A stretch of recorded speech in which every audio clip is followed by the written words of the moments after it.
Oh, nice. Oh, you haven't played the Arkham games? I have not. I have not played the Arkham games. I have. Oh, so you didn't even know what I was talking about that Batman actually gets infected by the Joker in the third game? No, I didn't. Um, Oh, but in the first game, you actually get infected by Scarecrow fear gas. So hmm. visually, everything starts changing around you because you play as Batman, and he starts having nightmares, so you start having nightmare. And the thing is that in the ending of the second game, the Joker actually dies. He's dead. He is absolutely fucking dead. You killed him. But then in the Okay. third game, that the Joker is dead, it turns out that the Joker, before dying, managed to infect Batman with a piece of himself. So he actually infected multiple people who starts turning into the Joker, but then he also infected Batman. And you play again as Batman, so everything is from Batman's point of view, and then you start seeing the Joker everywhere, who talks to him, who mocks him, who, talks about all the fears to Batman. He doubts and fears and so on, and we have this visual representation that in the beginning you see visions of a very frail dying Joker, but then the more you get into the game, the healthier the Joker looks Hmm. and the more sickly you become. And then there's actually a sequence by the ending where you turn into the Joker and you play as the Joker before snapping back into being Batman. And then, ironically, it's because the Scarecrow injects you with fear gas that you feel your worst fear. You actually manage to overcome the Joker venom. Oh, So that, nice. yeah.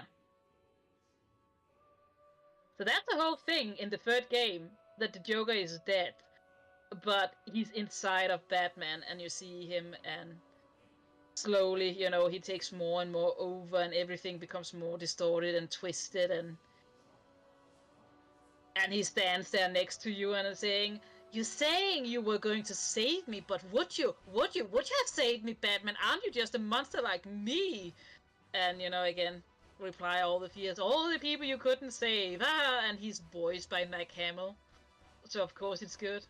And then at one point, there's like He's not voiced 10 by Mark jokers. Hamill. He's channeled by Mark Hamill.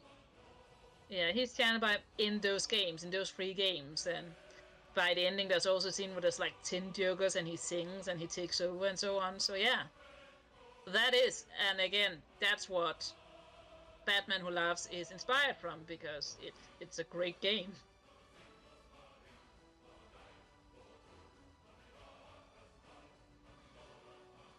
Yes. I'm sorry. I am playing with my phone right now because my phone is how I check chat. So, Hmm. So yeah, Scarecrow has a big part in the first movie where he's injecting you, and you see the game messes with you, and Joker kind of same effect, but for a longer time okay. in the third game.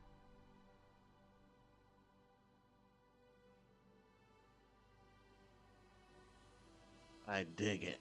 And it's amazing that they dare to fucking kill the Joker. He's gone. All right.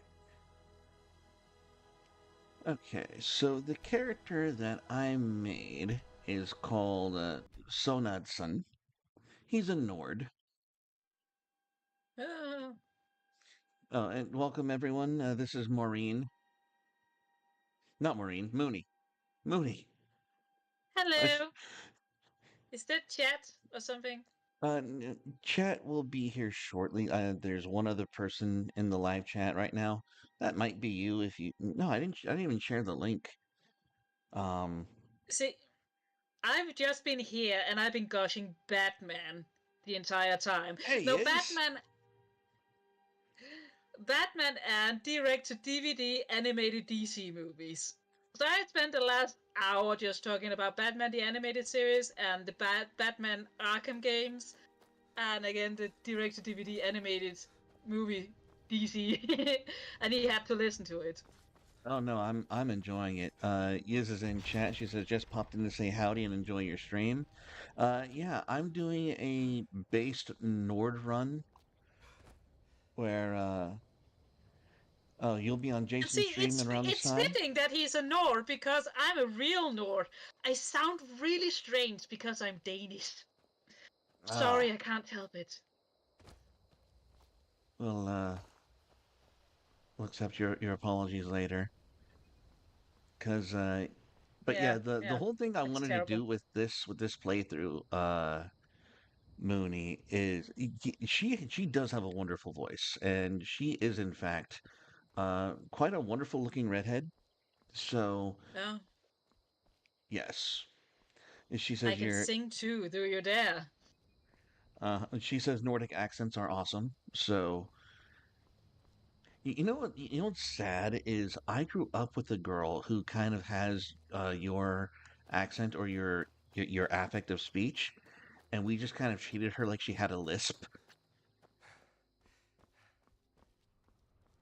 Well, the thing also is that I have the Danish accent, which is, the most clunky accent. Then the Swedish accent is a bit more of a singing accent. It's like, hello, I'm coming from Sweden. Hello. That actually makes sense because my my father, who is half Swedish, and my mother, who's also half Swedish, um, they're actually competent singers, and my that kind of caught me off guard because my parents are nerds. Like my mom is like a fantasy, almost like a comic book artsy kind of nerd, and my dad is just a hands-on mechanical, tear things apart, kind of thing. But they both have that kind Hey, of just because you have a clunky accent doesn't mean you can't sing. I am a singer. I do sing. well, and that's what's weird is um, I'm just how do you say confirming the claim because I myself also have that kind of that same kind of dynamic, but I'm mixed with the Italian, and so is my mom. My dad isn't. Uh, talk to If a you know any true sons and daughters of Skyrim, tell them to head to Windhelm. Ulfric Stormcloak wants to see them. yeah. So as I was saying, what I was doing with this stream is I want the audience to basically determine like the tone and tenor, because I am at the point where I can either go through the main quest and go to Whiterun, or I can just say fuck it all and instead of doing the main quest, just go to Windhelm and become a Stormcloak. You're looking a little rough around the edges. You I've feeling gone all right? into the YouTube channel now so I can see the chat too. And seems like you're one person left. Yeah, I think Yiz might have left already, and that one person is Yeah. me watching, so I can see what my chat is doing. Yeah, and if there's two watching, that's me. Yeah, it's all good. We'll get a couple of people hopping in every once in a while, but yeah, right now I'm waiting for the results to come in. I'll give it probably about 24 hours before I decide what I'm gonna do.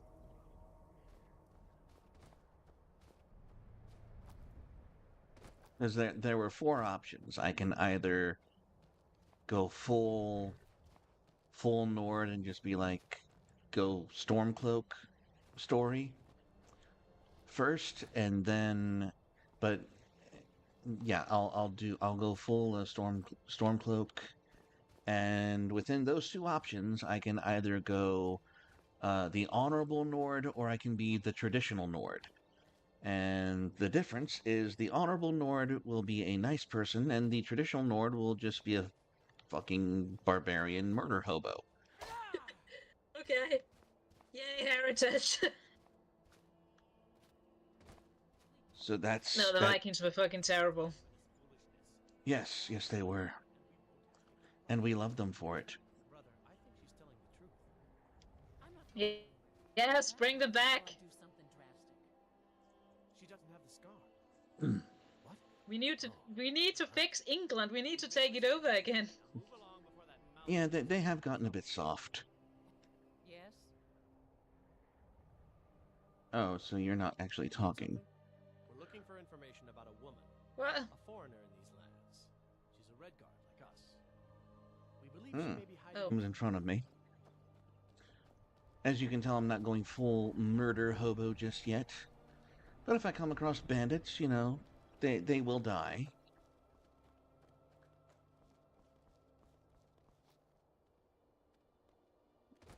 So you were talking about Batman once again. I was talking to you about the Arkham games. The three Arkham games. And yeah, they're written by the same guy who did the animated series, and that's why they're good. And that's why I probably should play them after a while, because it's not just that I like Batman so much. I love the psychological madness aspect to it all. Um, as you can tell, like I play Magic the Gathering, and I made a roleplay game based off of Magic the Gathering. And my favorite set of Magic the Gathering was a set called Torment. And it's literally about a dementia summoner who summons these horrific monsters and beasts out of the price of his own sanity. And so it's one of those phenomenal, just, you know, power for the price stories that I Then Arkham Knight would be straight up your alley with the Joker, wouldn't yeah. it? And the first one with the Scarecrow. Yes. I will say, it's actually best to play all three of them because it is a perfect trilogy. They do, you know, tie into each other. As I told you, the Joker dies at the ending of the second one, and it leads into the third one. So, and the third one actually have an ending for Batman and for the entire franchise. So, it is a close trilogy. Very nice. Yeah, the Chainer's Torment did not, shall we say, end. In fact, Magic as a property and as a lore really went through a phase where they had finished up the Urza saga, and they really didn't know what they were going to do. And Urza saga was about planeswalkers.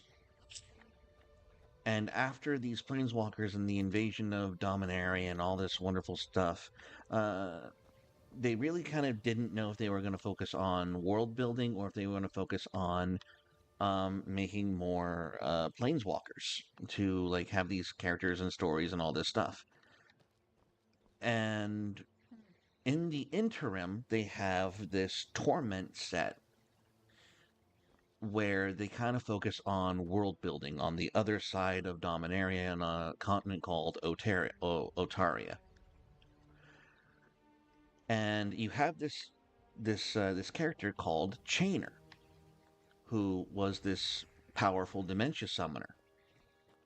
And my biggest beef with Wizards of the Coast is that if Chainer had been dreamt up, maybe 5 years later, he would be one of the most awesome planeswalkers they would have ever made for the game. And if I think it's an absolute robbery that Jainer was not given a plane spark. He was just this unwitting tool of this uber powerful artifact, and you know, I would have preferred that story if they didn't choose to go another direction, if that makes sense. But for me, like Chainer was such an iconic character that they didn't immortalize him as a planeswalker was just kind of sucky.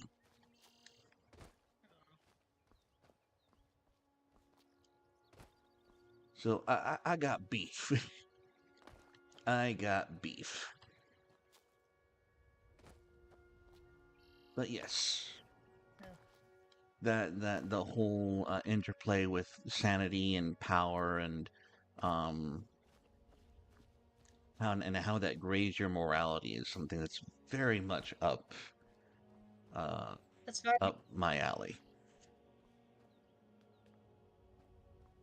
because actually my favorite Batman villain is Two-Face. I really like Two-Face, but there's two different versions of him actually. Because I will say that Two-Face in Batman the Animated Series I really like is different from the comic books. Especially, I mean, there's the Batman the Animated Series Two-Face, and then there's the Long Halloween Two-Face. That's kind of how I separate them. Okay, so who Um, how are they different? but the thing about um, the Long Halloween, have you ever seen Batman the Dark Knight? Yes. Yeah, the Nolan movie. Batman the Dark Knight is actually heavily inspired from the Long Halloween, but I actually like the Long Halloween better. One scene that is in the Long Halloween that the Dark Knight clearly twists is the big pile of money that the Joker burns. In the original story, this big pile of money is evidence, and Harvey Dent gets the option of either burn the evidence and get Falcone and get further down so he can get Falcone later, or stick to the evidence, and it's actually Harvey Dent who burns it. And then in the Long Halloween, he's closer to the Dark Knight, where he is kind of a standing upright citizen, but more and more he falls into the gray zone. And he kind of slips further and further in, that he kind of, goes to the gray zone, but for the greater good, that he has to compromise himself. That he then compromises himself more and more and more until he is in too deep. And then finally, we have this entire play. So again, he's a lot more like the Dark Knight, Ah. Harvey Dent. But then finally, as the transformation happens, that he is very conflicted about what he should do in the moral gray area and so on. But he's insanely well written in the Long Halloween.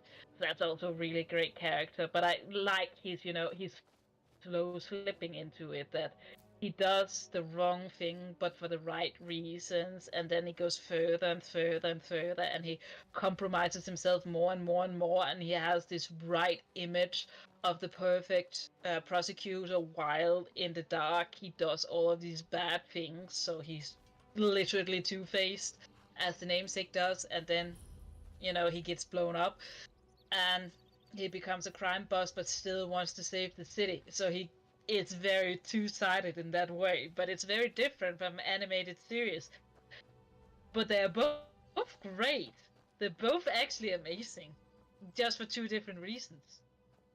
I actually like that theme of the slow and inevitable decline. You're a disgrace to your own kind. Yeah, it's great, and it's a great scene. And again, the original scene from the Long Halloween, I actually think it's better than the Joker scene. In The Dark Knight, the Joker just makes a point. In the Long Halloween, it is a real turning point for Harvey Dent, that he does something bad with the intention of getting to somewhere better down the line. Yeah. Oh, that is, for me, that is just perfection. And that series has also been turned into a two-part movie that is good because it mostly keeps to the comic book.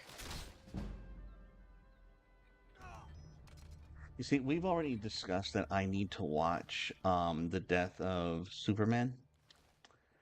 And after I watch Death of Superman, I need to follow up with the second part, The Reign of the Supermen.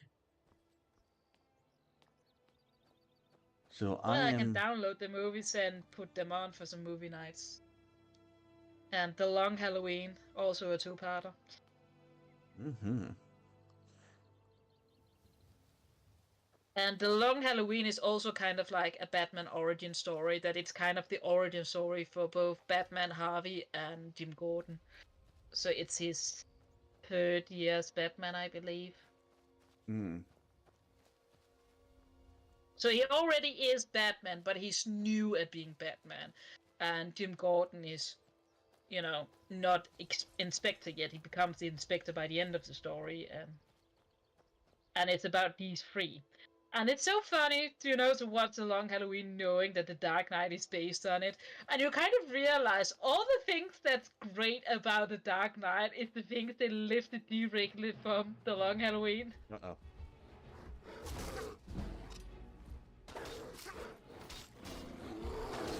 Okay, Yeah. I need to run. Bear, yes. They have taken what works from the classic comic books and put them in your movies. Works! Funnily enough. I need to jump. Ah, ha, ha. Oh, yeah, yeah. Although the Joker is barely in The Long Halloween. He's there, but it's a very minor role. It's Okay. mostly about, you know, Harvey Dent and the Falcones, the crime family. The Falcones are kind of the main villains. And then there's a mystery plot that there's a holiday killer that on every holiday somebody dies, and then they have to figure out who killed them. And then, of course, because all of the villains are in play, you have to figure out what villain or who. Yeah, who's the serial killer? Yeah.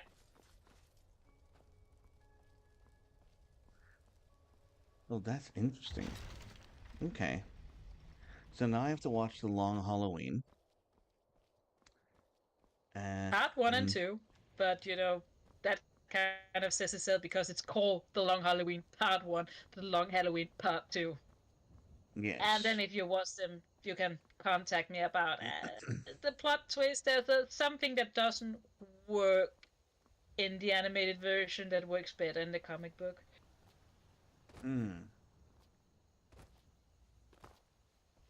They changed something that doesn't really work. Oh, I will take your word for it. But no, and as I was saying before, which Harvey Dent do I like better, the crime boss or the mafia guard psychopath? That's a hard choice. I think it's funny you say it because they're both crime bosses, but I wouldn't call either of them psychopaths, really. No, what I mean by psychopath is the story behind Two-Face Harvey Dent and the Long Halloween. in the Long Halloween. That he does became, bad thing, but he justifies them to himself because it's for a greater good. Yeah, but in the other version, the story is, yeah, he's called Two-Face because of how he treats his prosecution. No, in the animated series, he has an actual split personality. His background in the animated series is that as a kid, he lost his temper and beat another kid up. Then later in the day, he found out that the kid landed in a hospital. Later, it turns out that it was for unrelated reasons, but he believed that he was the one who had sent the other kid to the hospital because he lost his temper. And because he felt so guilty and so scared, he suppressed all of his anger ever since. So he kind of just suppressed his anger for his entire adult life and let it accumulate. And because it was suppressed and accumulated, it developed a second personality that was strong enough that it could take over. And then he legit has two different personalities, and all of his accumulated anger that he never, ever, ever allowed to express itself became a personality in of itself that then took over. Well, yes, and going back to the story now, correct me if I'm mistaken, but wasn't this triggered by getting acid attacked by the mafia? Because he was like, Uh, no, the second personality had already started to emerge. That he started to lose his temper beforehand and didn't remember that he did it. But then the acid attacks kind of affirmed it. So it was kind of, it's a two-parter, his origin. But in the first part, he already, loses it once or twice. And people are okay, shocked and have never seen him like that before. And he sees it as a problem. And he actually seeks out a therapist. And the therapist can kind of use hypnosis to get the other one out. So the other one has already been in and out a couple of times. And then the acid attack happens, and the other side kind of wins over at that point. So that's the tipping got point. it. He already Okay, exists, but that's the tipping point where he becomes dominant. Watch that two-parter again. It's really good. okay. Watch Batman the Animated Series again. It's really good. It's horrific, but it's good. The Clayface episode too, pal. That's just body horror. It's horrible Oh, yeah, and it's yeah, good. yeah. Clayface was one of those, the villains, he was one of those villains you could never love. And we You really, felt terrible for him. Felt but so you could bad for him. never, but you could never love him. You could never, like, give him grace, because he was literally just that atrocious. Well, what happened to him is also just so horrible. It's really horrible and sad.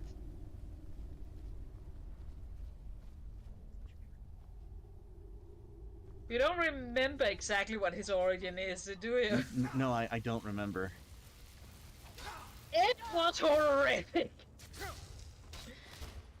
Because in his origin, he's a very famous actor who was in a car accident that disfigured his face. Then a mafia gang family gives him this magic face cream that enables him to kind of, get his face back in shape, that he can look normal when he puts on the face cream. But the face cream is extremely temporary, and the more he uses it, the less it works. So he needs more and more and more, and it's very expensive. So then he has to commit crimes to pay for the face cream so he can work. That he mutates, and then he's this big blob.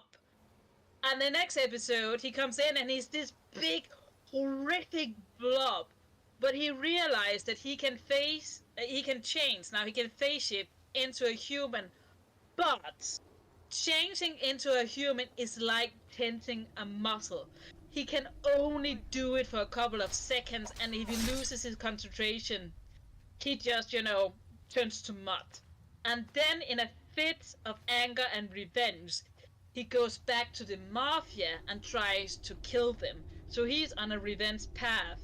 And Batman then wins over him by showing him pictures of all of his movie roles, and he rapidly turns into all of his movie characters in an amazingly animated scene, but it's horrific, and finally turns into Splat.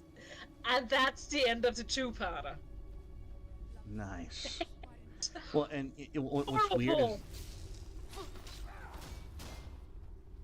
It's amazing, but it's horrible. and what's funny is where the fucking forest into his mouth, and we just see his body melt. Jesus fucking Christ. And it's one of those things where I was remembering it as you were saying, like, oh my gosh, they're gonna put. I was thinking, they pour it down his throat. Yes. I was starting to remember it as you were explaining, like, oh. You changed your mind. Changed my mind on what? Jesus fucking. That that you can never feel sympathy for him is. Oh no, that's horrible. That's honestly horrible. Yeah. I'm getting my butt kicked by a vampire. I need to. What's good is I'm not getting infected. You were distracted by remembering all the suppressed memories for you. You had suppressed it because it was so horrible. Oh And no, then there's those. Batman Beyond. That's even more horrible with many of the villains, and the animation Oh is yeah. fantastic. But my god, it's gruesome. Oh, the story with My ink. fucking god. The story with Yes, with ink the guy is. who wanted to be Ink, and she gives him half the formula. My fucking Yeah. god. What?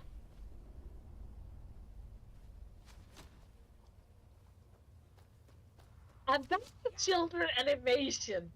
And they would never do anything like that in adult action movies right now.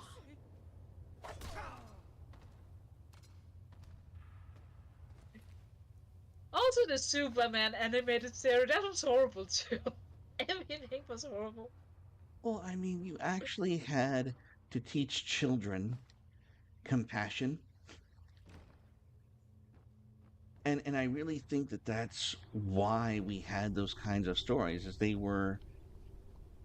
had a purpose, and it wasn't just to terrify you; it was to teach you, hey, you need to learn what empathy is, lest you become a shit human.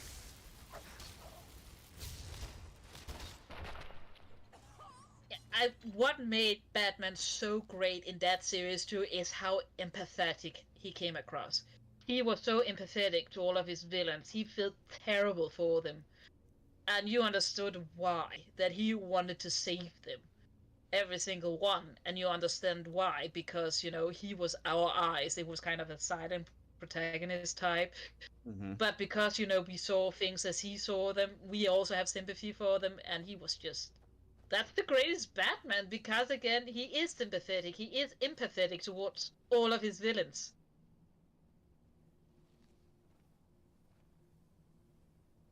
Yes, So and yeah, I'm kind of on Team Razor when it comes to the Batman no kill rule. Let's be honest, it is kind of stupid.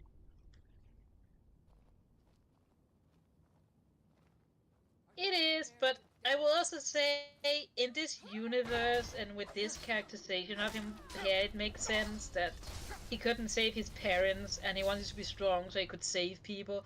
And what I will also say, that entire debate about why doesn't he kill the Joker? Why don't we, the people, kill the Joker? Why does it fall to Batman? Why doesn't the people of Gotham rise up and demand the execution of the Joker? It's kind of like you want to clean your own hands to make Batman do it because Yeah. it's easier to make him do it. So that's my thing is that if he doesn't want to kill, it would be horrible of us to say that he should because that's like we want him to damage his soul when he's already doing so much. So actually killing the villains, we shouldn't complain about him not killing. It actually should, fall to the people of Gotham, and by extension us. Is actually asking the question to us as normal people: would we be willing to dirty our own souls to demand the killing of these villains? That we do it instead of just demanding that Batman does everything. Yes.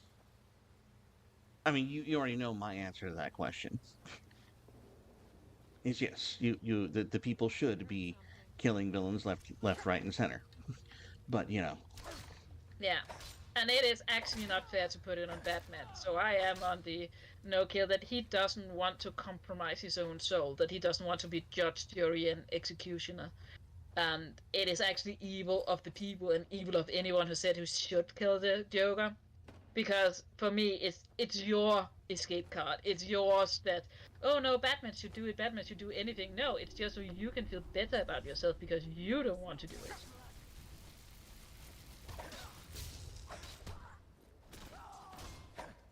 That's how I turn it around in my head.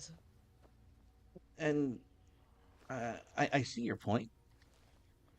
My problem is that it's Batman. And Batman is supposed to be that final authority figure where all other authority has already failed. And so if he's not going to kill them when, even if society has said, yes, we want them dead, if Batman doesn't kill them, who exactly is supposed to? Yeah, again, that's just society wiping its own hands. It is, oh, he doesn't want to, he sees them in the eyes. You ask him to be judge, jury, and executioner, and there's even an episode where there is a guy who steps up and becomes that, and we, have this entire system because we realize that no person should be judge, jury, and executioner. But it is, and we see that in our own society, that nobody have the balls to step up and say, no, we have to do this. That this isn't right. That just because you feel icky doesn't mean that, it shouldn't be done. And that's kind of, our fault, or people's fault, that we can't say that, no, this black bitch who killed a 3-year-old, she should die.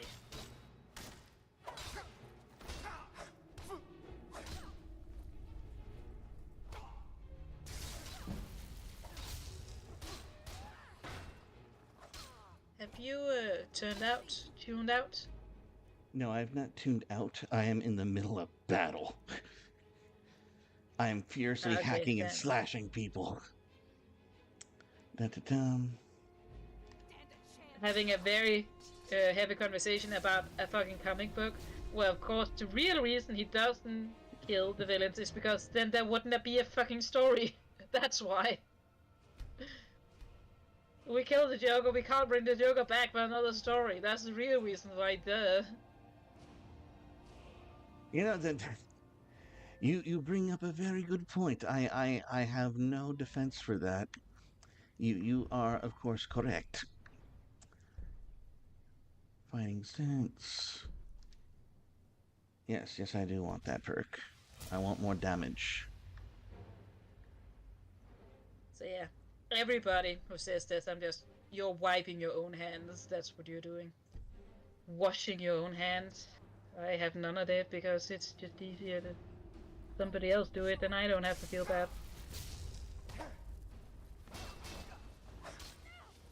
I have to protect Hamas. I have to protect Judge Floyd because it makes me feel good, because it's not nice to being icky.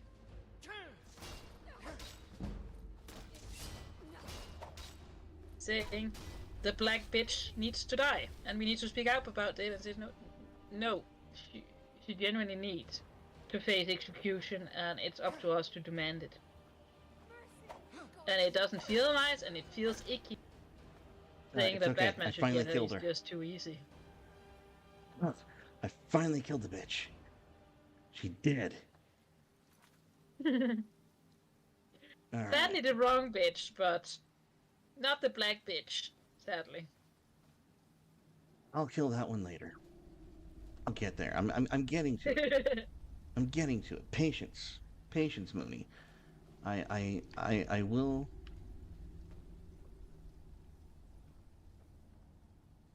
I'm making my way there. Ah, gold. How nice.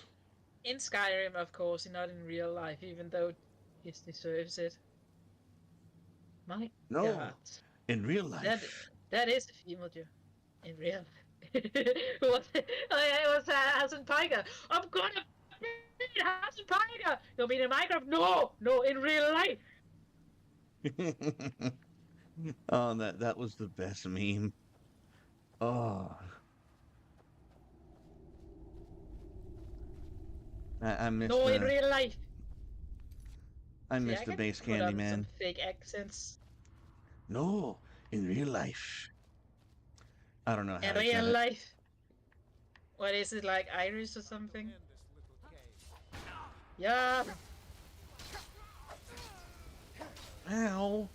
Why? Why do you cast your It's funny Freaking because vampire. Irish and Scottish accent is kind of similar to Swedish, but it's kind of a lower register.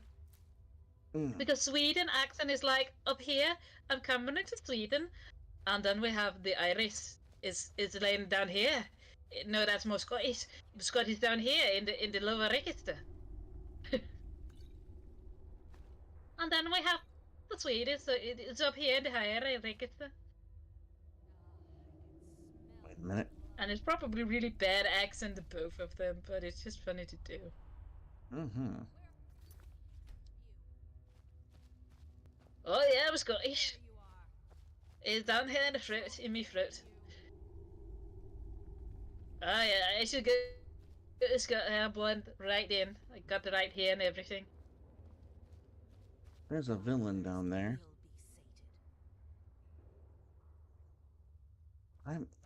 Where are you? I hear the voice of evil in my head. No, not you, Mooney. Are you sure? Yes. No. There's nobody in the stream because I'm here. I know. I know. It was a character in the video game. She was yelling at me. She's like, "You can't take me." I'm like, "Yeah, I can't find you. Where are you?" So yes, There's a witch. she was a witch, and then I Yeah, killed her. I turned on SKYRIM like once and then I never got into it. Typical woman, more into RPGs and Arkham Knight. Okay. You know Skyrim different than most RPGs and why I'm really into it? It's the most open world game there is. No, actually. Um, the level up system is um there's no level up in the sense of, oh, I want more points in this skill or that skill. No, your level ups are in perks for skills you've already um increased by your in-game actions. So, for example, you don't get better at archery by putting points in dexterity. You get better at archery by shooting your bow and arrow. Ah, That's not too bad. And I like Witcher because I love the lore. yes. Um, What I love about The Witcher is the lore, is the world building, is how much Slavic mythology and how accurate it is to Slavic mythology. I was already a fan of Norse and European mythology, so to actually see all of these creatures for real in a game, in a thing, seeing a botling and all of that, it was the craziest shit to me, and I just loved it so much. and no, like I know nothing of the Norse mythology or the creatures that they speak of. Like literally It's not Norse nothing. mythology, it's Slavic mythology. It's actually different. But I already knew what a botling and a drachna and a hag and all of those were, and I never thought I would see them for real in anything. And then I did, and it was so. And a hell horse. They had a hell horse. It was so great. For me, it was just I fangasmed so much. It was so great. But it's So, specifically Slavic by design. so what is your favorite Slavic monster, or as they call them on the streams, your favorite crypt?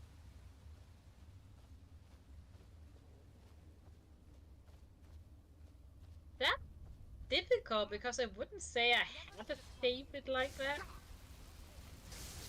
I mean, stuff like a hellhole is cool and so on, but it's kind of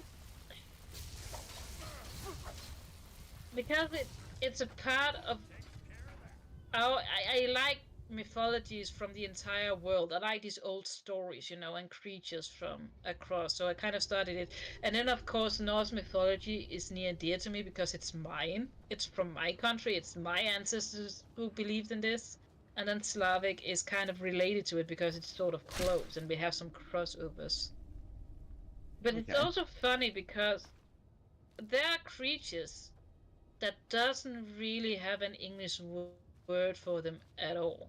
Because what you call a frost giant in English, we don't call frost giants at all, and they are not frost giants. We Okay. call them vete.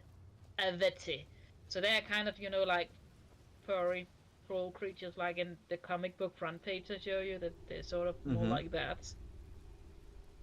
And So they're Utgard more like is demons. no, more like trolls.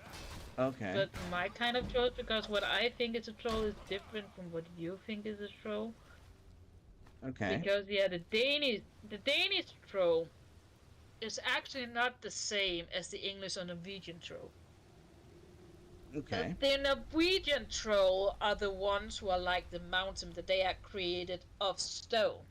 And some of the mountains actually are sleeping trolls because they're made of stones and they're really big and so on. What we have in Denmark, our trolls, they are human-sized and human-shaped, and then they are fury. They have fur and have a cow tail and pointy ears, and they live in the swamps, so they kind of stink. So a bit closer to Shrek, but again they have fur and a cow tail and pointy ears and so on, and roughly human-shaped, kind of look humanoid, but smells. Okay. Hmm. And I Danish troll, they're cool, they're fun. And the Danish trolls, they'll either, be mischievous and get in your way and smell, or they can be your friend if you treat them nice and protect your farm and stuff.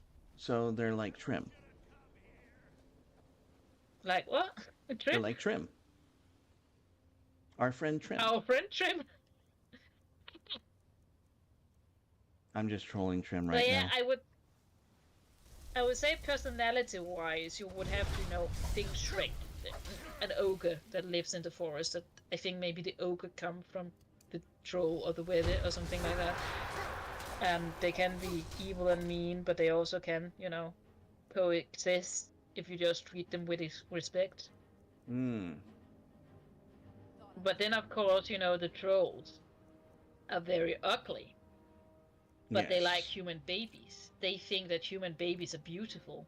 So if you're very unlucky, then a troll swapped out its own baby for a human baby, and that's a changeling. And then that's why we have a retarded ugly baby sometimes, because, a troll stole it.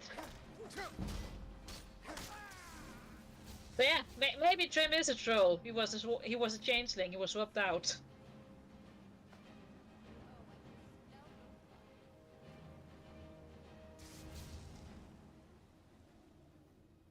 That does make sense. Trim the troll. Yeah. A troll stole the real one. Sorry. But yeah, that's also part of the folklore. Also, just a way to explain retarded, ugly babies. Poor babies. Got a baby with Down syndrome is probably a troll. And you thought I was just a pretty face.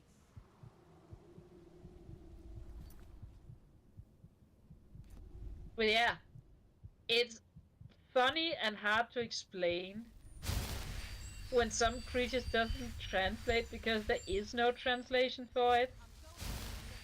Like the Christmas elf, we have something incredibly similar in Denmark, but it's still not the same at all. Hmm.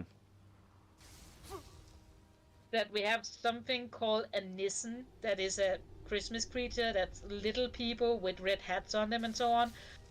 But you would probably more describe it as a gnome, but it's not really a gnome either. It's kind of a cross between an elf and a gnome, sort of.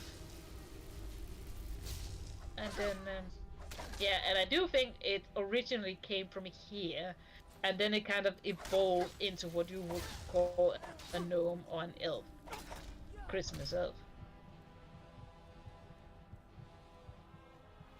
So yeah, it's so hard to explain when it doesn't even translate. and you don't know what it is. And we have a lot of this just to explain that a Danish troll is actually different from a Norwegian troll. Yeah, when I was And watching we're so Witcher, um, my favorite, um,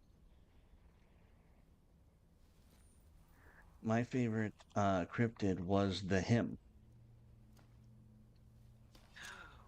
what's that? Don't even remember. Him. Well, if you don't remember it, then I'm second guessing whether or not it was ever real. I'm sure it was, because there was a lot of creatures in it. What did you think it was? uh, a hymn is a HYM is a spirit that possesses another person, and I forget exactly how the hymn works, but it feeds off of um guilt, Hmm. guilt and shame, and it's actually a horrific creature. It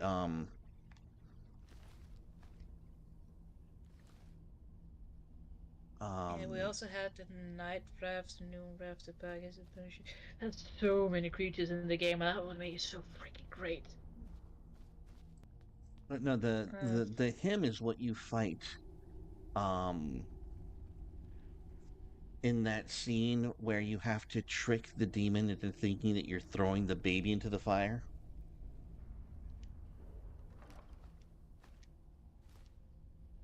mm.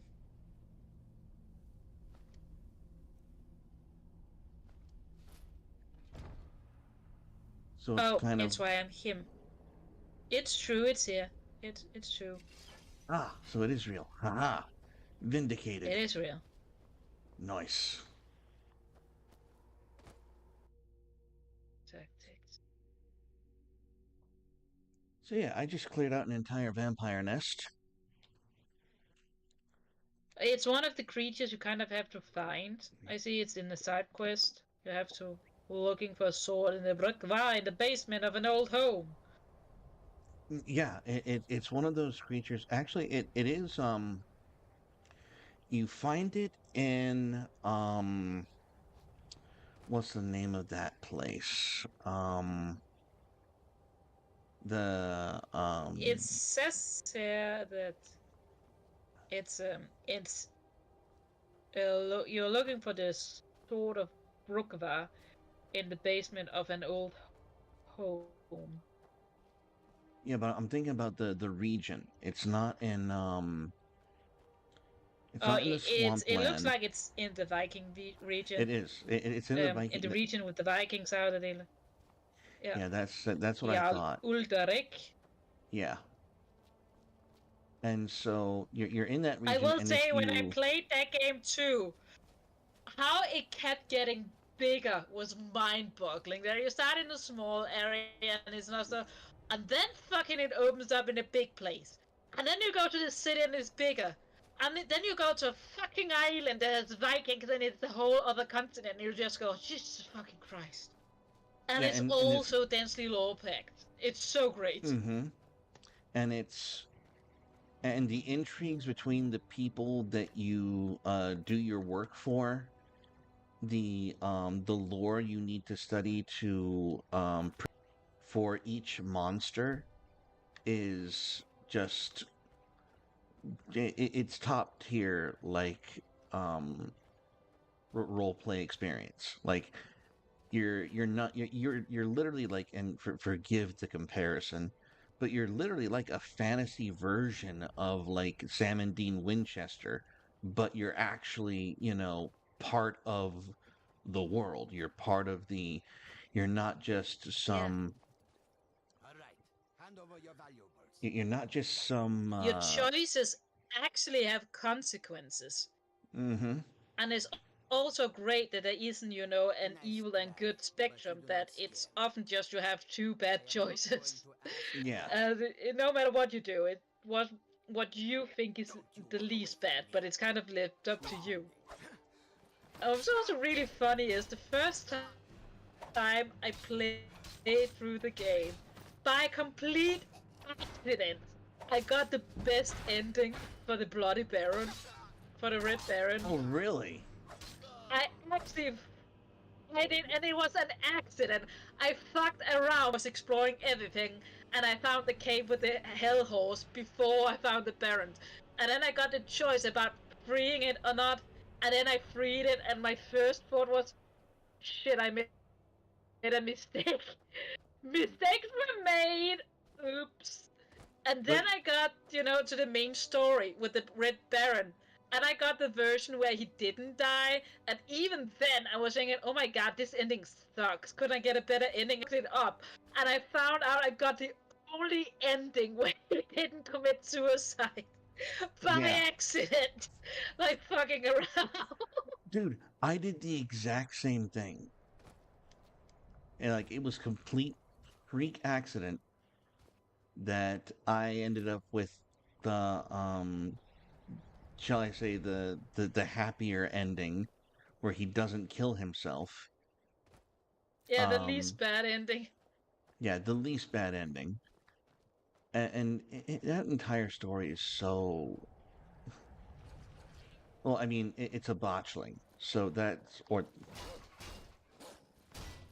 Yeah. It's cool seeing the real buzz thing. I know the story. That if you bury a child that is named, you have to put a rusty scissor, uh, pair of scissors. I can't pronounce it. The snip snip thing on it and on the chest. And if it ever falls off, then the botchling come back up, and the only way to make it rest is to christen it. So I already knew the story. So to see that in a game was so fucking cool. yeah.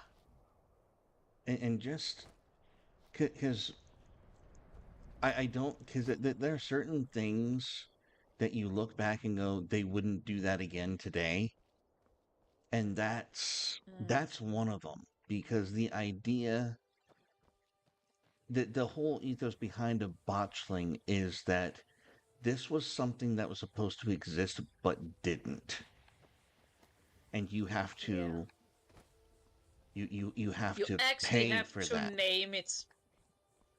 Well, you actually have to name it and grant it passage to God, by christening and naming it. Yeah, but that whole notion that is it's something you couldn't write again today. They wouldn't let you. And the only reason that I think they even let it be published was because it was legitimately a part of a cultural lore. Yeah. And botchlings does appear in law all across Europe, actually. So there's also in Sweden, in Denmark, and so on in old folk tales that a woman tried to hide a miscarriage, and then the scissor drops off, and then she's haunted by the child until she acknowledges it and gives it a name, and buries it probably. Yeah, That yeah. there's a similar story in a story called Teris on Netflix. Mm. And it's the Filipino version of sort of like a botchling story where um the woman is actively trying to run away from her her unborn child.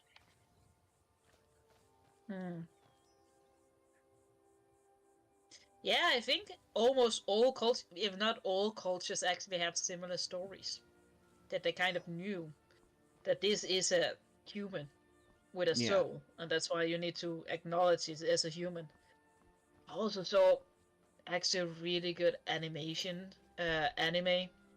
that was kind of an anthology anime when it was anthology horror stories, Mm-hmm. and it was about a pregnant woman going to an inn, and then the innkeeper kept insisting that she should get an abortion, and she declined. She said no. And then by night, she's visited by all of these ghosts, by baby ghosts, who all asks her to be her mother. And as it turns out, it's an abortion clinic, and all of the children were rejected by their own mothers, so they're desperate for her to be their mother and for her to save them. You see, the story that oh crap, bear. That's a bear. Run away from the bear.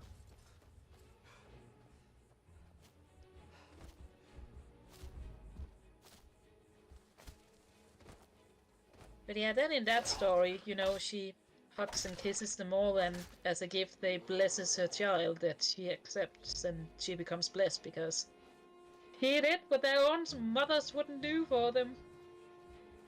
It's a sad anthology story, but it stuck with me. I remember it.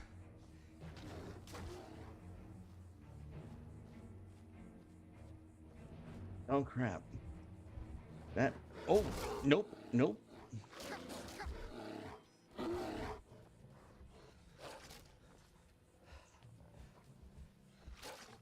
Oh. Why are there so many red dots? Too many red dots. Because we are talking witch, and then you become distracted because I'm convincing you what is great. Or at least what I'm seeing in it. And Like 200 red dots. why I just completely fangasm. Also, I recognize the designs of the clothing. I'm just, oh my god, this is actually these stupid hats all the peasants have done, and I've seen those too. And oh my god, in this DLC, we are in southern France. I recognize the design of middle-aged southern France, and it's so cool, all of this. And I love that Gerald ends up with a vineyard in southern France. That's great. That's a good happy ending. That's a good ending for his character. Just retire on his vineyard. It's good. Oh, he actually gets to retire, that lucky punk. Well, in the DLC, so you haven't played the DLC. No, probably not. Well, there's 2 DLCs, and they're actually both really cool. But Wait, in so the second there's one, only the two? yeah. Okay. And in the second one, you go to a whole other continent. You actually go to southern France. You are in the south of France, and you get a vineyard, and you get to build your vineyard, and you get to make it really nice by solving quests and so on. And Zero gets out there, and then she just sits under a tree and relaxes, and you just have a really nice vineyard in the south of France. And that's the ending of the DLC.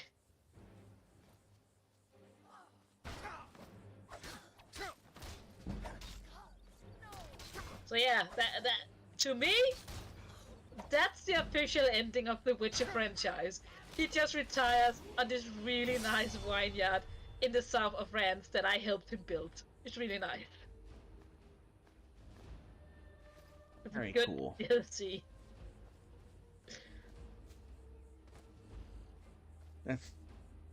That is actually one of the better endings for The Witcher that I've ever heard. He gets to retire. It's nice. I love that Zero comes out there too, and Why? after you finish the quest, she just sits under the apple tree, and then she sits there in day hours, and then in night hours she sleeps in the house, and then she goes back out and sits, and she's just there, and I'm just, you know, happy with my daughter out here in the south of France. Actually give somebody a happy ending. Yay!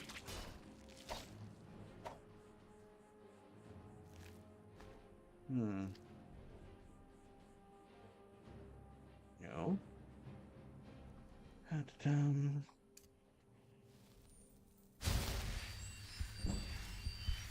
I also say that first DLC, that's really cool too.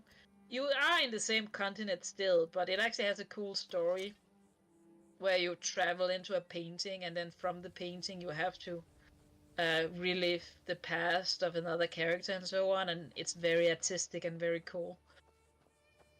So both DLCs feels as fully games. They're kind of, worth the price because they are kind of like 2 extra fully realized games.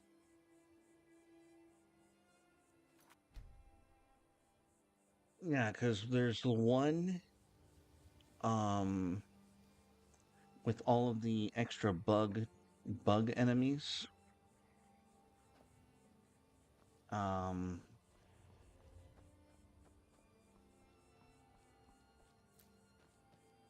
well, one of them is called Blood and Wine, right? Yeah, that's the one with the painting and Okay. a dance and so on. No, wait, was that the other continent? I don't know. 'Cause she's... I think Blood and Well, Wine was the one the where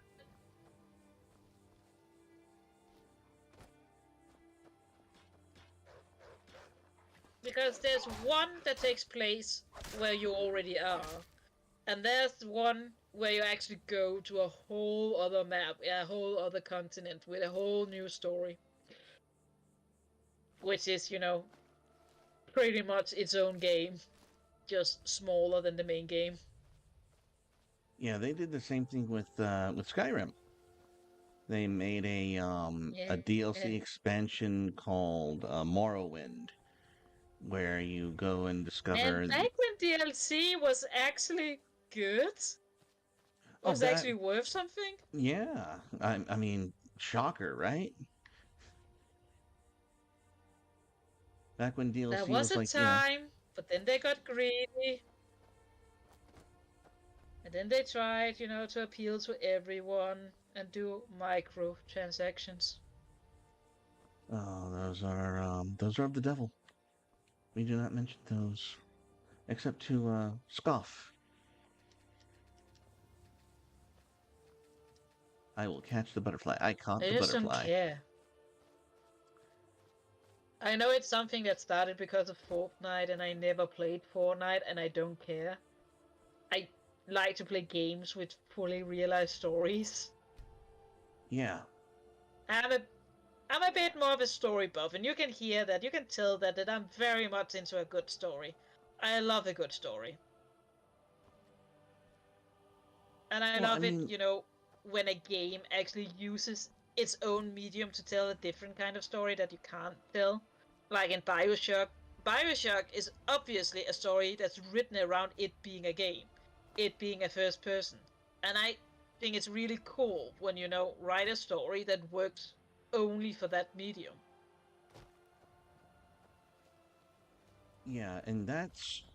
I'm sorry, but they have not successfully. I still think that they haven't, in terms of roleplay, beaten games like Witcher and Skyrim. Like Skyrim is still like one of the best Oh, no, not at all. Skyrim is still one of the best roleplay experiences I can you can find as a gamer. There's hardly any Okay. others. Because I mean, just the I will say again, concept. Sorry, go on. for me, it's still, The Witcher, because I couldn't really get into Skyrim, but the realized lore of The Witcher just is astounding to me, and I haven't seen anything like it since or after. But again, I was already into the lore, so for me, it was just wild. Yeah. Well, for Skyrim, it's not necessarily lore; it's immersion. Like, as I said, there is no quote unquote level up system. Like, you don't really pick your points into what you want the character to be. You have to actually, through that character, act out what they're going to be good at. And that Yeah, see, that's go more on. gameplay focused, while I am more story focused, and that's a me thing, but it's also, a typical woman thing that we are not as technical. Um, I'm not sure. I think to me, I love it because um it's the perfect melding of the two things. Um, to you, it might be more of a gameplay thing. For me, it is a story thing because it's not like you can just okay, I'm gonna cheese through this. I'm just gonna use archery, but then I'm gonna late game pull out my pole arm or something lame like that. You can't do that in Skyrim.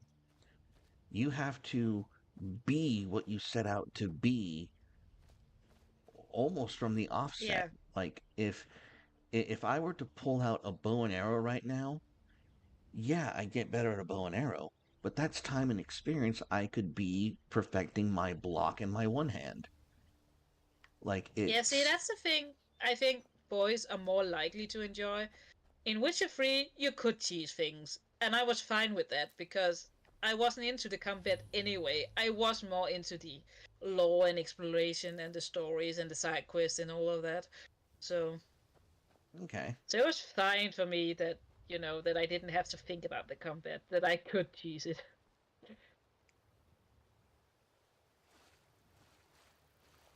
I just remember um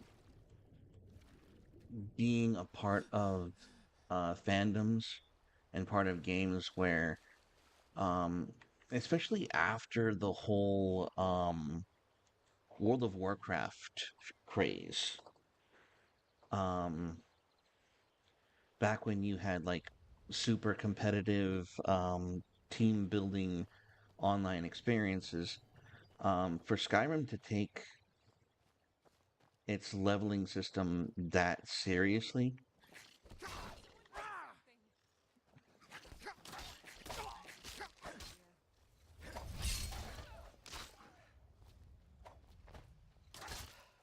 You cut out.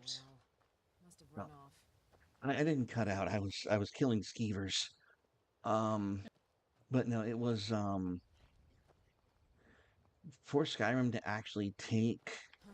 the care into ensuring that your experience was true to what you built rather than what you could make theoretically on paper, for me was just a huge quantum leap in the role play experience.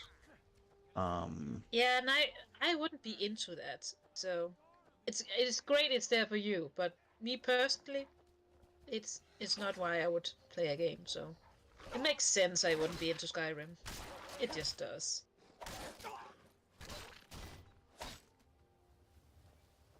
hmm. Oh, that's where they came from. They came from here. And you can even hear when I talk about the Batman games, I talk more about the stories and then I talk about the gameplay.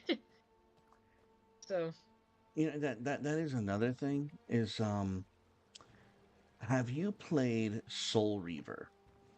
no. Okay. Soul Reaver is one of those one-off games that I really like as from a mechanic standpoint.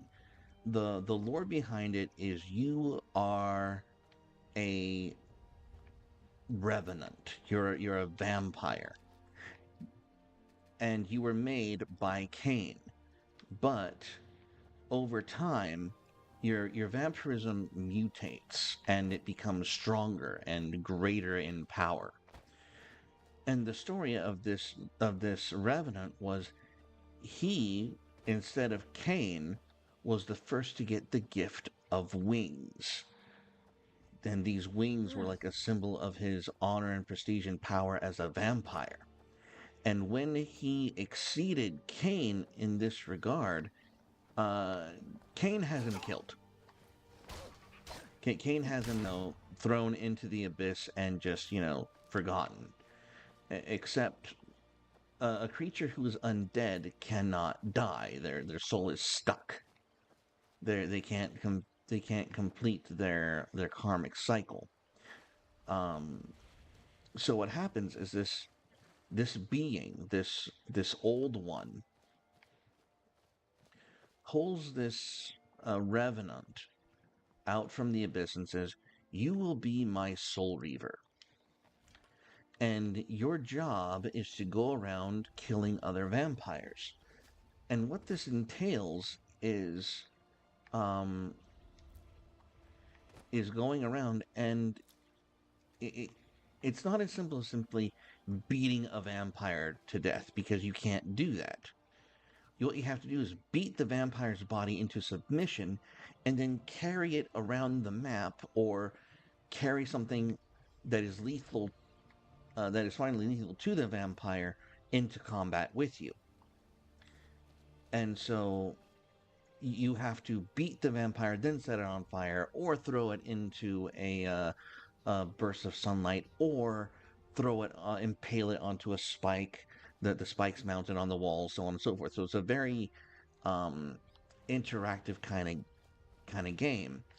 And because you're this revenant, you're primarily a spiritual being, but you also have but you need to shift and phase between the physical and the spiritual realms. So you have to maintain your corporeal form by devouring the souls of those you have vanquished. And this is what keeps your batteries up, if you will. So it's very mechanical heavy, but it helps. You could say that it helps with the lore of the game, but it also helps. Yeah. It gave the game a very definitive tone. Yeah, it's kind of the mechanics are integrated into the story, which is really cool. And there is not enough of that in gaming anymore. No. I started. Hello? Yeah. Okay. So, and there's not enough of that in gaming anymore. Like, there's hardly any. No. I started playing a game called Immortals of Avernum, or Avium, and this game is marketed as a first-person magic shooter. So you basically have 3 different sets of ammunition, 3 different colors of magic, and a bunch of utilities, and you go around as this immortal, and you just use your magic to how do you put it? Go through the storyline, but it kind of plays like a more fantastical version of, say, a Call of Duty, or a Halo kind of thing, but it's allegedly like magic based. Now, the lore of this game is that using magic in this world drains the world of its life force, and it opens an abyss every time that magic is used. And as magic is being used in this ever war, that more and more the magic abyss just keeps getting wider and wider. And the problem, well, it's not really a problem, is you as a player don't experience that in your mechanics at all. No. And that's something I have a problem with. Like, I'm just supposed to, I don't experience the anxiety of using magic and feeling the world around me fall apart. And what's ironic is that my roleplay system is made to do exactly that. Mm-hmm. So here I am playing this role play. Much older game. I'm sorry. Come again? This much older game. No. This is a new game. I mean, the game you're playing now is older, but does these things better. Skyrim is older, but doing it Oh, yeah, better yeah, than the yeah, one you yeah. just described. Yeah, absolutely. Yeah, yeah.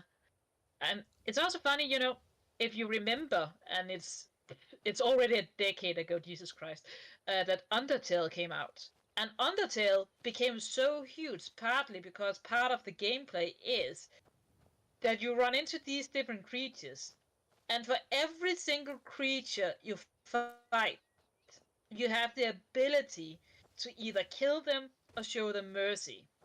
And whether you kill them or show them mercy actually changes the outcome of the game.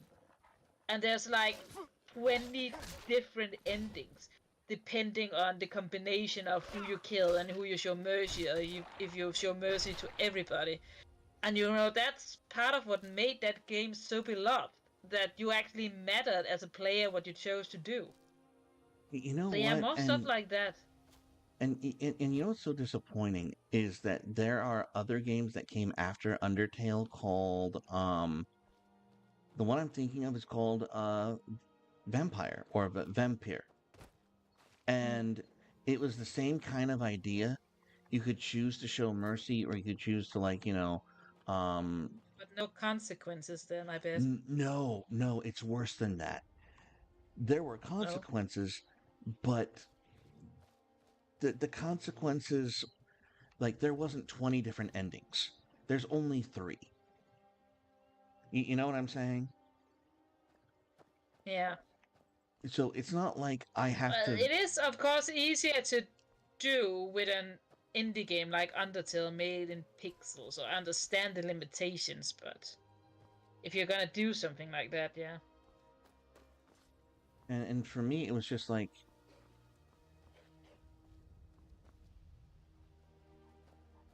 for me, it was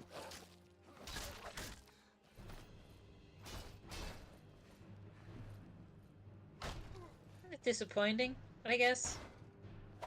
yeah. For me, it was just very like, why are you pretending that it matters? Oh, this is another thing that pissed me off. So, so again, you would have the choice of sparing their lives or or draining their blood and and and using their blood to level you up and making the game easier and enhancing your abilities. So you had that aspect of it where there was like a moral dilemma and a convenience dilemma at the same time. So Yeah, kind of like Bioshock. and that's really cool. Here's the problem: is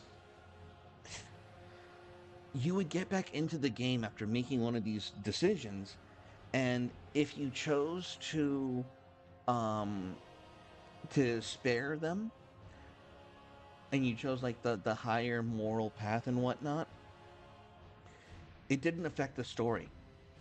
In the story, that person still quote unquote died, and Oh, now you had to fight like this zombie infected version of them afterward, and it was just like, okay, so you're just throwing my morality in my fucking face now, and I don't know why I'm bothering with this.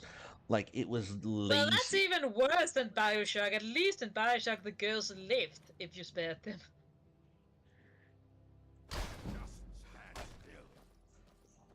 And they help you in the ending if you spared them all.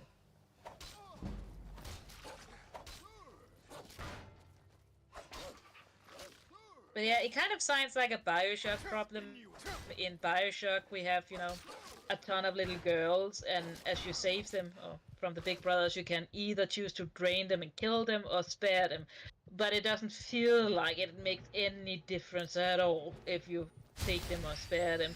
Except in the very, very ending, where gameplay-wise, it doesn't really make a difference, but at least they come back and help you against the final boss, so you know they're alive.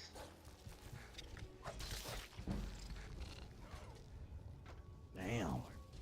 I just got overrun by monsters. Mm. So it does actually sort of help you in BioShock, but no, here's how it worked in Vampire. Actually, no, I think there were only like 2 endings in Vampire. Either you killed one person and you were the bad guy, or you killed nobody and you were like this savior person. And Yeah. it was just really freaking weird.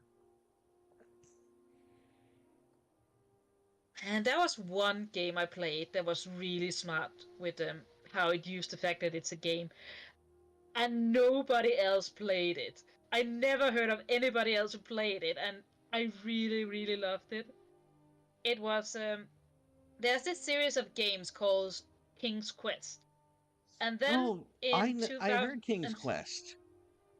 yeah, so in 2015 they kind of made a reboot retelling thing. So they made the point and click King's Quest in a modern, and the entire setting of this game that's in 5 chapters is that we have the main character who is very old now, and he's laying in his bed, and he's old, and he's sick, and he's telling his life story to his granddaughter. So for every Mm-hmm. chapter we play through a different section of his life. So in the first chapter, it's before he became a king, and in the second chapter, he has become a king but has to assert himself and save his people. And in the third chapter, he meets his wife, and in the fourth chapter, he um he has to save his children. So different parts of his life. And then there's the final chapter, the fifth chapter. And I cried like a little bitch. Because in this chapter, he's telling about a recent adventure that happened recently. But at this chapter, he has started degenerating. He started forgetting. So he messes his story up. And what you play through in this click and point kind of changes that in the scene you can leave a frame and then go back to the frame and things changed because he forgot that he doesn't remember what it's like.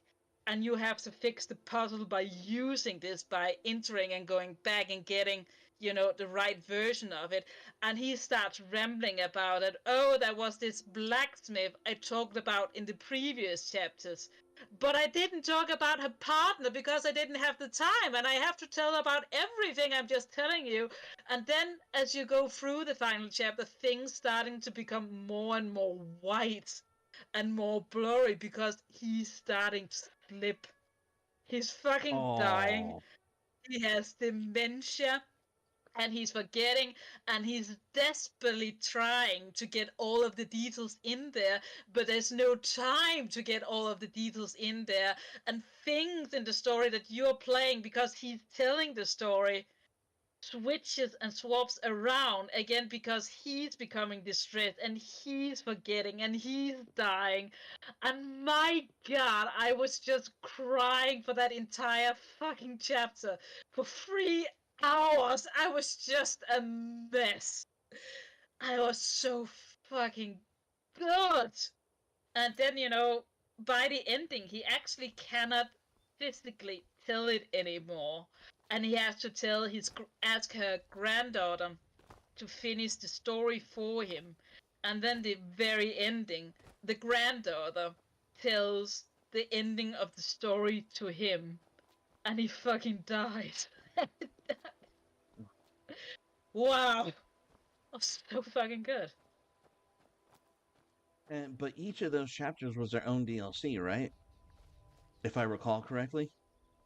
Yeah, they're kind of released separately, but you can buy them all together now as one game, or you just, buy the game and then the chapters were released over time, like a Yeah. Telltale's game. Mm-hmm. But yeah, that was, I mean, as you can hear, I played it once, and I remember that forever, because I was crying as a fucking bitch. It really got to me. Also, the fact that you had been playing through his entire life before that point.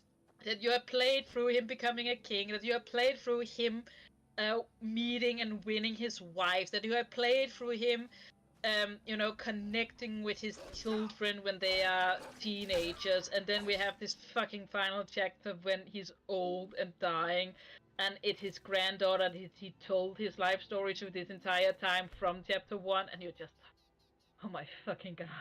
Why? Yeah. Oh, you built to that. You knew all along where this was going, and you kind of know yourself, the final chapter, but wow. Wow, that was good. And you used the format as a click and point adventure. That was so fucking good. Now that I like. I really do like that.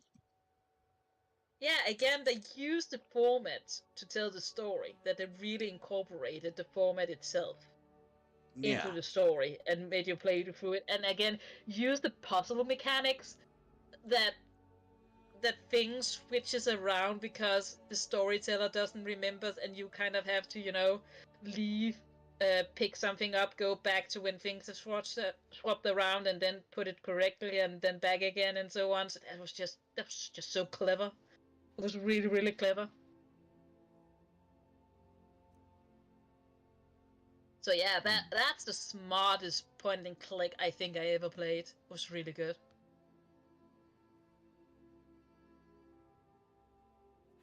I remember playing the King's Quest 3, went back when it was still at like a floppy disk, or maybe it was reserves. A good and true homage, sincerely. Yeah, and the thing about when I played the game that I actually didn't know about the original franchise. So after I played the game and loved it so much, I researched the other games, and then I became really, astounded and in awe of how much they really, really try to stay true to the lore. That these are, stories that fit into the narrative. That the game where he has his kids, that it actually takes place after the game where his son was kidnapped and then rescued, and they actually, talk about in the game that his son didn't get to grow up with him, and now he's back, and then they go on a family trip to reconnect with his son that he didn't get to raise. So, so they actually incorporated into that he has, two children, a daughter and a son, like in the original franchise. And there's a villain in the original franchise that's this princess called Grimhilda, who was so desperate to make herself beautiful that he took all of these potions, making her ugly, and seized the villain of the chapter when he finds his wife. And they make a workaround that there's kind of two different designs for the wife in the franchise, and they make it so in this game there's two princesses, and he has to choose, or depending on the choices you make in the chapter, that who is his true love, and they are in accordance to the two different designs of the other games. So you can kind of end up with either. Nice. Very cool. Yeah, it is really cool, really. And again, that I kind of went backwards on this and really appreciate how much they went out of the way to make it fit and pay all the tributes and so on. So yeah, that was cool as shit.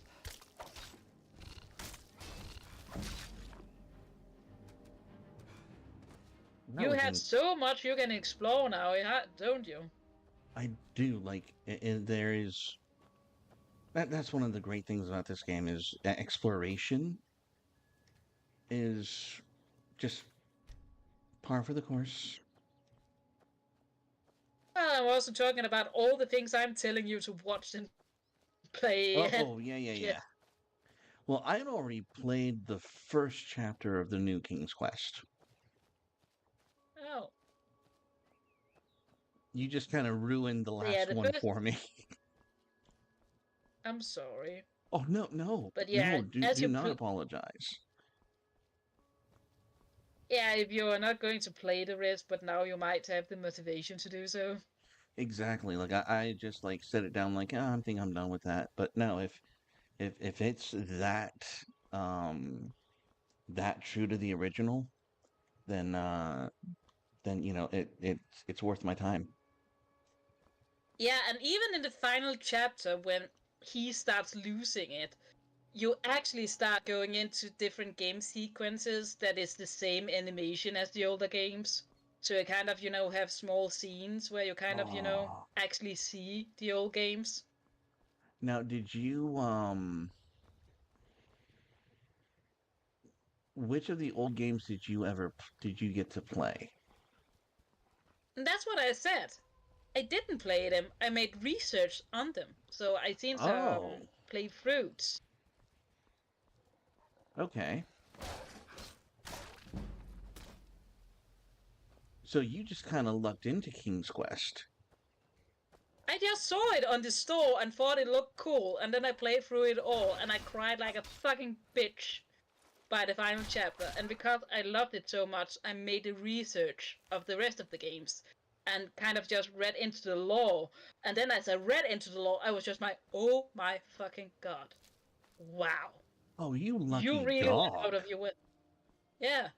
You lucky dog. That was like that was a lucky find because I remember when King's Quest was one of those games that was either on floppy or one of the very first games on like a hard CD-ROM, and you needed the booklet for some of the clues for the puzzles. Like it was one of those like intense world depth role play games, and you needed to know your shit, and you needed to understand what was happening. There's a there's a really cool sequence um right when you get to like this the Minotaur's island, where you're approached by 5 different gnomes or 5 different magical beings, and if any of these beings perceive you, they eat you. And Yeah. you are doing all the tricks to like not let them detect you. And each of these 5 is represented by um one of the 5 senses. So for the one that's for scents, you have to show it like a bottle of perfume or something like that. Hold and stand For down. If you want to get into um Riften, use for the the one north with gate. touch, This one is you closed. have to for the one with touch, you have to Animals are give him like a too rabbit's fast to foot. use the north gate. For Makes the sense. one of taste, a candy. And so you have to go through all these different clever little tricks of avoiding certain death by these magic sensation On the way gnomes. to the executioner's block. Yeah. So yeah, I just stumbled into that one and just started with the Oh, tribute game. yeah. And the last one is sight. And you don't know this, but you managed to pick up a bottle of invisible ink. Except Hmm. it's not labeled invisible ink. So you have to go through this sequence um of failing at being at being undetected by these little sensory gnomes until you realize, oh shit, I have invisible ink. And it's not until you flick the ink on yourself that you realize, oh, this shit's gonna turn me invisible.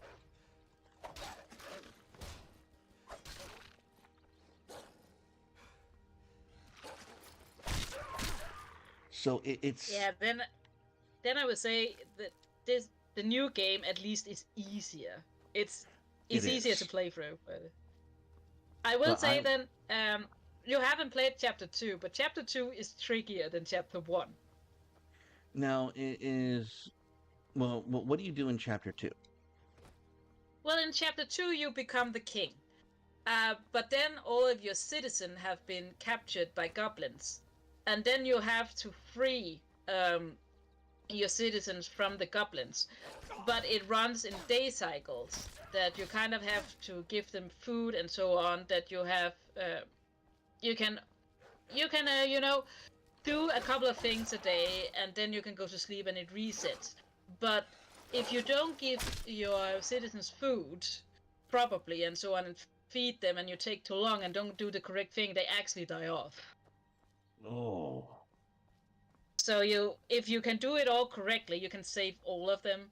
But if you screw up and have the wrong priorities and do the wrong things, then and you kind of choose who to give the food every day and so on.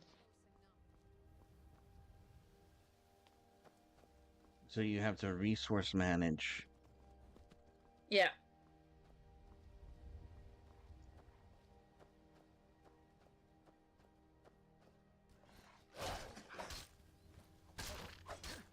So yeah, it got a bit more clever in the second chapter, you can hear.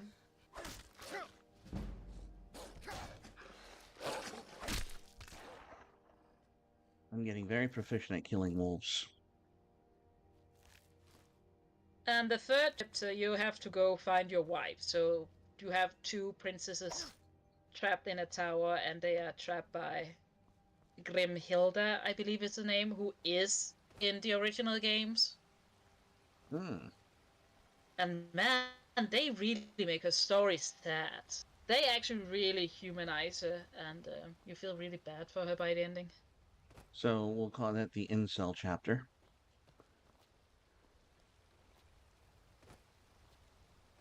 I don't know. Kings. Oh. Khajiit.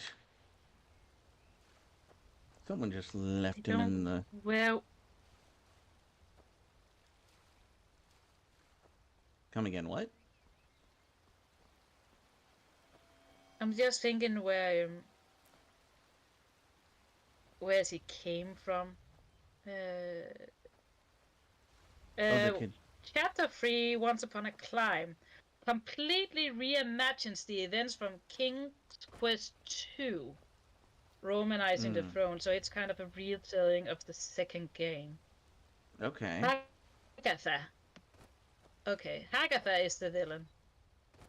Agatha. Okay. But yes, Hagatha. But man, she's really sad when realize the story that she was a beautiful princess, was in the tower, but then nobody came to save her, and she became ugly, and then she did more and more magic on herself to keep her you hoping somebody would save her, but then by the end she transformed herself into a complete monster, and then to get our other people there, she kidnapped two other princesses who could be pretty in her place and lure the king there to kind of be with her instead of the princesses. But it's too late for her. Her time has passed. It's actually really sad.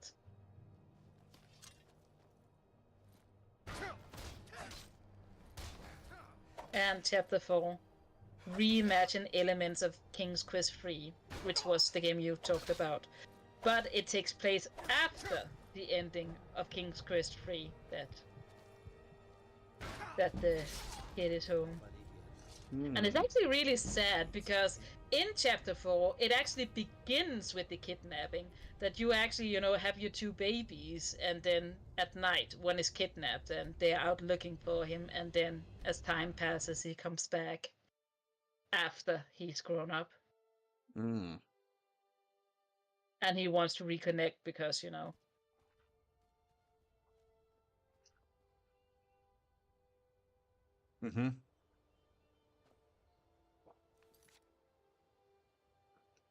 Sorry, I just took a big bite of food.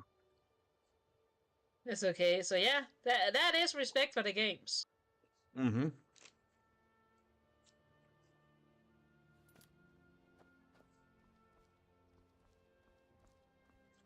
And I love it because King's Quest is one of the few that actually truly deserves that kind of respect. Even if they did lower the difficulty, it's fine. Like that's okay. So you made things less intense. You know, it's fair enough. The first chapter is the easiest one because you want to get people into it then, and then you kind of, up the difficulty in the following chapters. Mm-hmm. It's still not as, as brutally hard than the original games, I don't think, but, it does become more tricky as you go along. Oh, that's good, somewhat. And yeah, the first chapter is obviously the most light-hearted, fun chapter. Mm-hmm.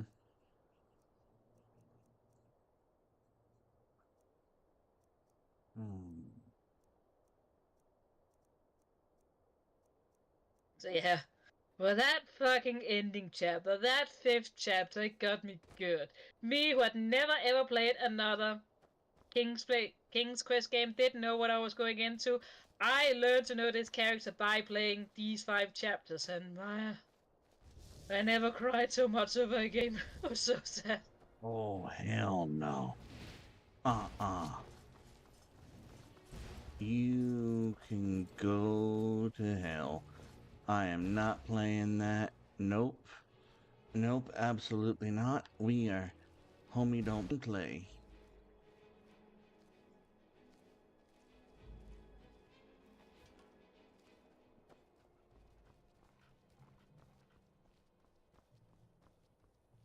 But yeah, the point and clicks I grew up with was more Monkey Island and then a couple of Danish point and click games. So we also had our own games. We liked making our own shit. Wow, I was on the really far edge of the map.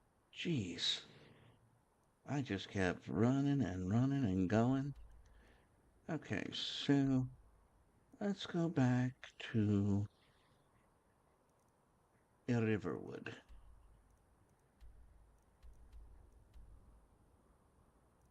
Yeah, let's go to Riverwood.